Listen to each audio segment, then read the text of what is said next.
Hello बच्चों, मैं आपका निहाल सर। स्वागत है आप सभी का अनंत एकेडमी पर। तो बच्चों, ये हमारा लेक्चर नंबर 6 है, the human I and colourful world का।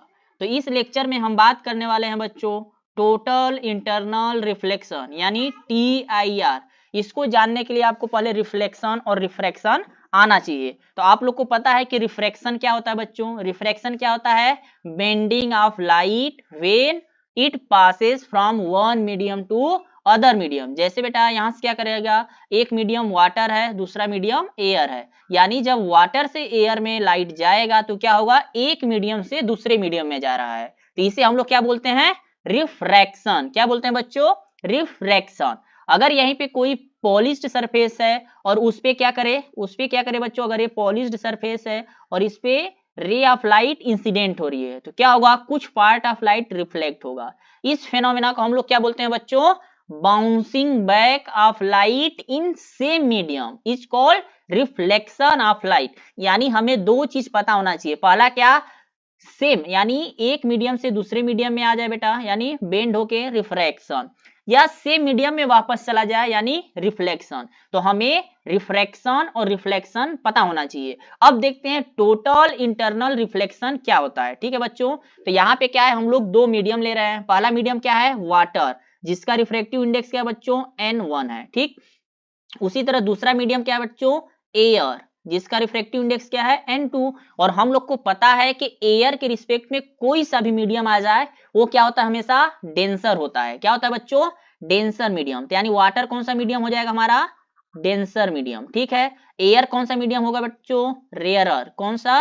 रेयरर। ठीक, रेयरर मीडियम। समझ में आया? डेंसर और रेयरर। डेंसर मीडियम कौन है? वाटर। रेयरर मीडियम कौन है बच्चों? एयर। तो हम लोग क्या कर रहे हैं कि डेंसर मीडियम से रेज ऑफ लाइट को इंसिडेंट करा रहे हैं। तो कहां पे? इस पॉइंट पे, यानी मान लेते हैं पॉइंट पी पे क्या हो रहा है? रे ऑफ लाइट इंसिडेंट हो रहा है। ठीक है बच्चों, इंसिडेंट हुआ उस टाइम एंगल ऑफ इंसिडेंट, क्या है? θ1। ये क्या है बच्चों? हमारा इंसिडेंट रे है। θ1 क्या है? Angle of incident. Angle between normal and incident ray is known as angle of incident. समझ में आया? θ1।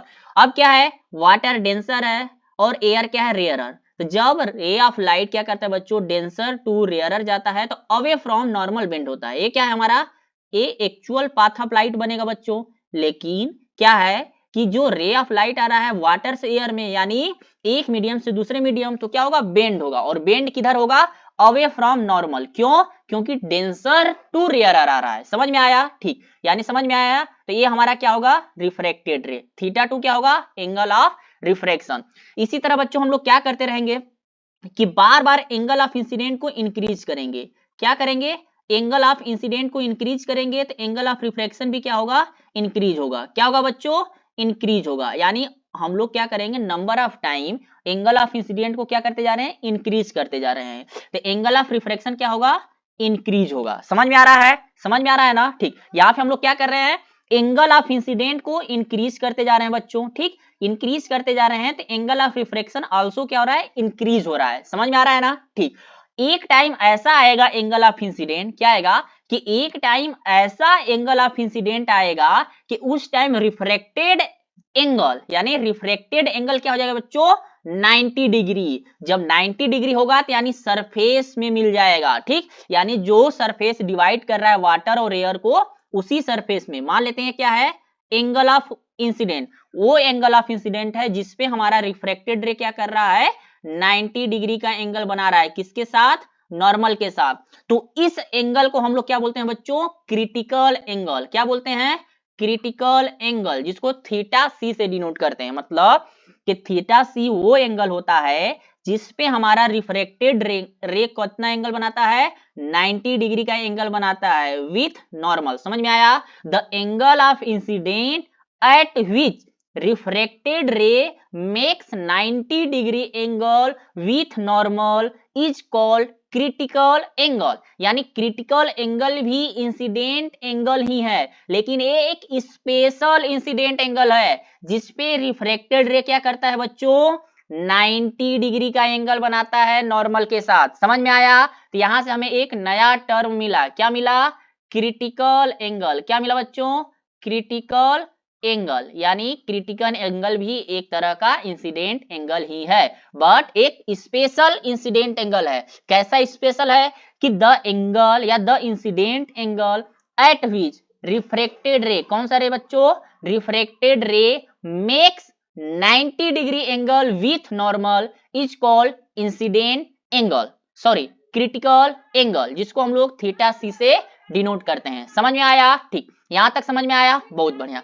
अब क्या होगा कि जैसे ही हम लोग इंसिडेंट एंगल को क्रिटिकल एंगल से ज्यादा कर देंगे, यानी यहाँ पे थीटा वन क्या हो जा रहा है बच्चों कि theta one is greater than theta C, यानी हम लोग क्या किए, इंसिडेंट एंगल को क्रिटिकल एंगल से भी ज्यादा कर दिए। तो इस केस में क्या होगा, रिफ्रैक्टेड रे क्या कराएगा, 90 डिग्री से ज्यादा एंगल बनाएगा। क्यों? क्योंकि हमें पता है कि थीटा सी वो मिनिमम लिमिट या वो मैक्सिमम लिमिट इंसिडेंट एंगल का है जिसपे रिफ्रैक्टेड रे 90 डिग्री बनाता है। तो हम लोग क्या किए, इंसिडेंट एंगल को थीटा सी से भी ज्यादा कर दिए, यानी थीटा सी से भी जब ज्यादा किए बच्चों तो क्या होगा कि रिफ्रैक्टेड रे नॉर्मल से 90 डिग्री से ज्यादा का एंगल लगेगा बनाने, यानी जैसे ही 90 डिग्री से ज्यादा का बनाएगा बच्चों तो यानी ये सेम मीडियम में वापस आ जाएगा। यानी यहाँ पे नया चीज मिला, क्या मिला कि विदाउट पॉलिश्ड सरफेस भी हम लोग जब किसी भी रे को इंसिडेंट करा रहे हैं किस एंगल पे, मोर देन क्रिटिकल एंगल, यानी theta one is greater than theta C, यानी इस केस में जो इंसिडेंट एंगल है बच्चों वो क्या है,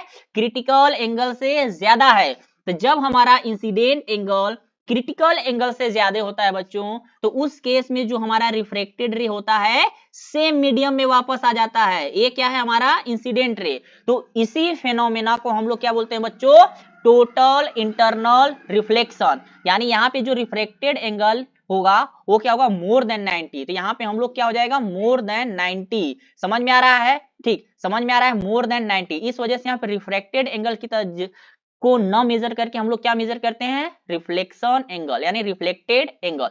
समझ में आया, एंगल ऑफ रिफ्लेक्शन। समझ में आया कि यानी अब टोटल इंटरनल रिफ्लेक्शन क्या होता है, यहां से कंक्लूड कर सकते हैं कि जब इंसिडेंट रे बेटा क्या करे, थीटा सी से ग्रेटर एंगल पे इंसिडेंट हो, उस केस में क्या होता है कि इंसिडेंट रे रिफ्रैक्ट ना होके रिफ्लेक्ट हो जाता है, यानी सेम मीडियम में वापस आ जाता है। इसी फेनोमेना को हम लोग क्या बोलते हैं बच्चों, टोटल इंटरनल रिफ्लेक्शन। समझ में आया, बहुत बढ़िया। इसी तरह मन लगा के पढ़ते रहो, हर एक कॉन्सेप्ट इन डेप्थ और बेसिक से एडवांस तक पढ़ाया जाएगा। समझ में आया? अगर बोर्ड में आया बच्चों तो आप लोग को कैसे लिखना है, देखो कैसे लिखना है, कैसे डिक्टेट करना है इस डायग्राम को। डायग्राम को पहले आप लोग को प्रॉपर तरीके से बनाना है, ठीक। डायग्राम को प्रॉपर तरीके से बनाने के बाद आप लोग को कैसे डिक्टेट करना है, देखो कि व्हेन लाइट ट्रेवल, कहां से बच्चा, denser medium to rarer medium, यानी ये हमेशा फिक्स रहेगा। टोटल इंटरनल रिफ्लेक्शन देखने को कब मिलेगा बच्चों, जब हमारा ray of light denser to rarer medium में ट्रेवल करेगा। कहां से, डेंसर टू रेयरर मीडियम। समझ में आया? विथ किससे, angle of incident greater than, देखो यहाँ पे क्या बच्चों, greater than critical angle, then the refracted ray instead of emerging out, यानी एक मीडियम से दूसरे मीडियम में जाने के बजाय क्या करता है, comes into the same medium, same medium में वापस आ जाता है। तो इसे ही हम लोग क्या बोलते हैं, total internal reflection. This phenomena या this activity of light is known as total internal reflection. और इस फेनोमेना का यूज हम लोग कहां करते हैं बच्चों, ऑप्टिकल फाइबर में। कहां पे, ऑप्टिकल फाइबर में। एक ऑप्टिकल इंस्ट्रूमेंट है, वहीं पे हम लोग इस फेनोमेना का यूज करते हैं डाटा ट्रांसफर करने के लिए नेटवर्किंग सिस्टम में। समझ में आया? ठीक। अब क्रिटिकल एंगल क्या होता है बच्चों, क्रिटिकल एंगल डिफाइन किया गया था। क्रिटिकल एंगल कौन सा एंगल होता है, ये भी इंसिडेंट एंगल होता है। देखो यहाँ पे लिखा है क्या है कि critical angle is that angle of incident at which angle of refraction become 90 degree, यानी एंगल ऑफ रिफ्रैक्शन क्या हो जाता है बच्चों, यहाँ पे 90 डिग्री हो जाता है। और इसे ही हम लोग क्या बोलते हैं, क्रिटिकल एंगल। समझ में आया? यहाँ पे थीटा वन क्या है बच्चों, ग्रेटर देन क्रिटिकल एंगल, तभी जाके टोटल इंटरनल रिफ्लेक्शन यानी TIR हो पाएगा। ठीक। अब टू कंडीशन, यहाँ पे हम लोग कंडीशन देखे ना बच्चों कि टोटल इंटरनल रिफ्लेक्शन के लिए क्या कंडीशन होना चाहिए। पहला क्या कि हमेशा रे ऑफ लाइट कहां से कहां ट्रेवल करना चाहिए बच्चों, डेंसर टू रेयरर मीडियम, यानी वाटर टू एयर। ठीक, तो हमेशा क्या करना चाहिए, डेंसर टू रेयरर। यहाँ पे क्या हो जाएगा, ऑयल टू एयर, क्या होगा, ऑयल भी क्या होगा बेटा, डेंसर होगा इन कंपेयर टू एयर, तो उस केस में भी टोटल इंटरनल रिफ्लेक्शन हो सकता है। ठीक, कि the angle of incident is greater than critical angle. Second condition क्या है कि जो हमारा इंसिडेंट एंगल है बच्चों theta i must be greater than theta C, यानी इंसिडेंट एंगल हमेशा क्या होना चाहिए, क्रिटिकल एंगल से ज्यादा, तभी जाके इस केस में टोटल इंटरनल रिफ्लेक्शन हो सकेगा।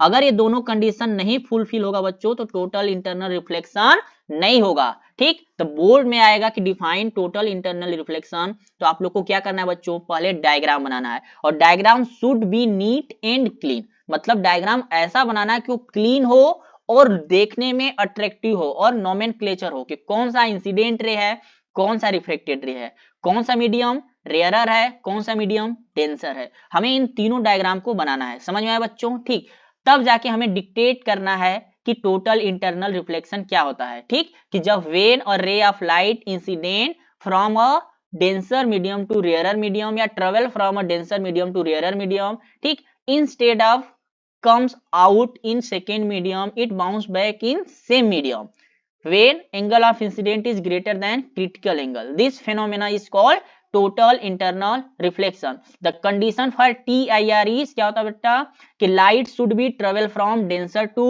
rarer and incident angle should be greater than critical angle. समझ में आया। ठीक, तो इस तरह हमें total internal reflection के बारे में डिक्टेट करना है, लिखना है बोर्ड के कॉपी में, तभी जाके आउट ऑफ आउट मार्क्स मिलेगा। समझ में आया बच्चों। ठीक, तो आज के लेक्चर के लिए इतना ही, मन लगा के पढ़ते रहो ध्यान से। इसी तरह एक एक कॉन्सेप्ट को मैं हर एक लेक्चर में कवर कर रहा हूं बच्चों, कि आपको लेक्चर भी बोरिंग ना लगे, बड़ा भी ना लगे, और आप लोग मजे से पढ़ते रहो और कॉन्सेप्ट को सीखते रहो। ठीक, अभी आपका बोर्ड नियर मंथ में आने वाला है। ठीक, इस वजह से ध्यान से पढ़ते रहो, नोट्स बनाते रहो। समझ में आ रहा है। चलो बाय बच्चों, all the best for your future, अच्छे से तैयारी करते रहो। All the best, thank you, मिलते हैं नेक्स्ट लेक्चर में।